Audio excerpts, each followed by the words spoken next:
Saya Kalisa Yunana Salsabila, NPM 5211511096. Di sini saya akan menjelaskan mengenai permasalahan yang ada di Dusun Sanansari, Desa Sri Martani, Kecamatan Piyungan, Yogyakarta. Juga saya akan menjelaskan mengenai beberapa pencegahan permasalahan yang ada di sini. Mengapa saya memilih dusun tersebut? Karena domisili saya sekarang ada di Dusun Sanansari, Yogyakarta. Desa Sri Martani merupakan desa yang berada di Piyungan, Bantul, Yogyakarta. Dusun Sanansari ini terletak di dataran tinggi Yogyakarta. Tak heran jika permasalahan banyak terjadi di Dusun Sanansari ini. Jarak dusun ini ke Yogyakarta yaitu 30 menit atau sekitar 15 km. Secara geografis, sebelah barat dusun ini berbatasan dengan Dusun Kembangsari, sebelah timur berbatasan dengan Dusun Bulusari, sebelah utara yaitu sudah berbatasan dengan Kabupaten Sleman. Nah, sebelah selatan yaitu berbatasan dengan Kemlokosari atau Dusun Kemloko.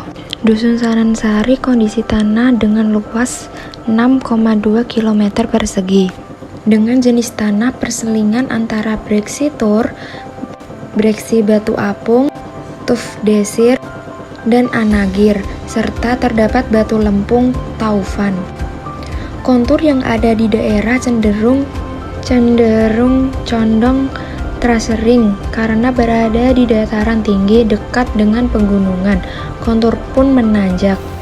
Hidrologi sungai irigasi juga banyak. Warga sekitar menggunakan untuk sumber mata air atau diminum juga untuk mengaliri sawah, serta dengan adanya tersebut penyediaan air di sini pun tercukupi. Bahkan jarang sekali area dataran tinggi mengalami kekeringan. Jenis batuannya yaitu batuan endapan Gunung Merapi. Dusun ini dibagi menjadi permukiman, perkebunan, dan persawahan.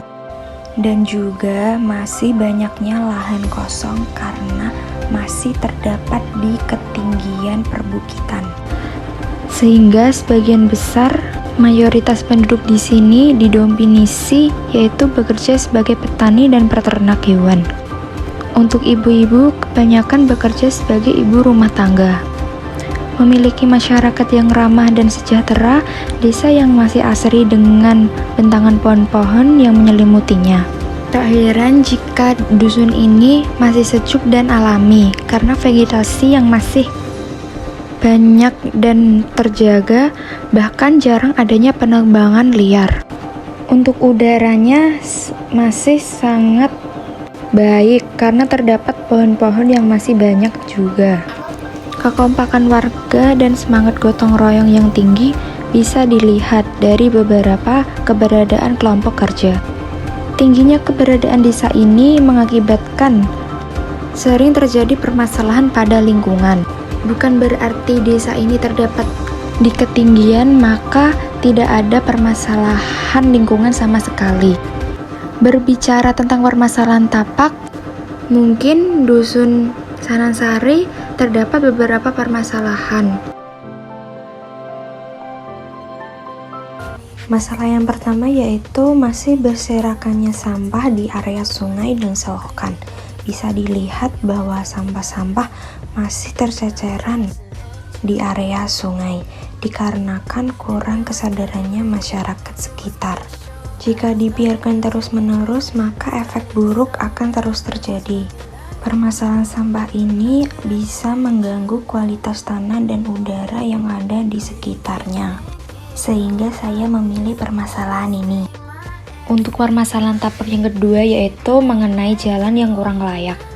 Kondisi jalan-jalan yang berada di Dusun Sanansari, jalan yang bergelombang dan cenderung rusak jika musim hujan tiba.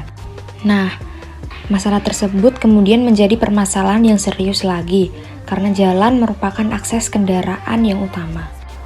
Permasalahan tapak selanjutnya yaitu mengenai tanah yang sering longsor. Apalagi jika musim penghujan tiba. Banyak masyarakat pada berantisipasi mengenai rawannya longsor. Karena berada di ketinggian, maka tak heran jika masih terjadi longsor. Dengan masih tingginya intensitas, dihimbau pada warga yang bermukim di dekat daerah miring untuk mengenali daerahnya masing-masing. Hingga kondisi tanah, kondisi bukit, hingga terjadi keretakan pada tanah. Pada kali ini saya akan memaparkan mengenai proyek yang saya gunakan untuk menanggulangi dan meminimalisir dari permasalahan lingkungan yang ada tadi, yaitu di Dusun Sanansari. Pada kesempatan kali ini, saya akan menjelaskan mengenai solusi-solusi permasalahan yang ada. Yang pertama yaitu mengajak atau mensosialisasikan kepada masyarakat tidaknya membuang sampah sembarangan di sungai maupun selokan karena bisa mengakibatkan banjir, sungai keruh, tercemarnya lingkungan, serta bahkan bisa mengancam kesehatan. Seperti video saya bisa menggambarkan bahwa kita tidak boleh membuang sampah sembarangan di area sungai. Juga harus menjaga kebersihan dengan membuang sampah pada tempatnya. Untuk solusi permasalahan tapak yang kedua yaitu mengoptimalkan dengan mengedepankan gotong royong dan melibatkan instalasi terkait. Nah, pada video kali ini menunjukkan bahwa warga Dusun Sanansari bersedia gotong royong mengerjakan permasalahan jalan rusak. Jalan yang ada di dusun tersebut secara berkelompok dan terjadwal. Untuk yang terakhir yaitu dengan cara membuat tanggul penahan runtuh longsor di setiap dataran yang rawan longsor, terkhusus pada dataran yang miring. Juga memperhatikan fungsi drainase agar tidak tersumbat atau meresapkan air ke dalam tanah. Nah, setelah kejadian beberapa tahun yang lalu terjadi longsor di Dusun Sanansari, banyak sekali warga Sanansari yang membuat tanggul di bagian dekat rumahnya.